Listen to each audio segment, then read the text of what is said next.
সকালবেলা আমি চা না খেয়েই একজনের বাড়ি গিয়েছিলাম দরকারে।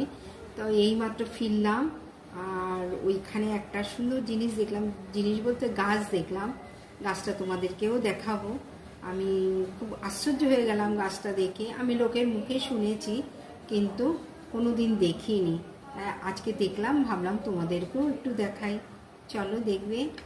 তোমরা দেখেই বুঝতে পারছো এটা আম গাছ। দেখো মুকুল হয়েছে। এই টাইমে তো আম শেষ হয়ে যাওয়ার কথা, কিন্তু এখন গাছে মুকুল হয়েছে। এক সাইডে দেখো আম হয়েছে, আরেক সাইডে মুকুল হয়েছে। 12 মাস নাকি এই গাছটাতে আম হয়।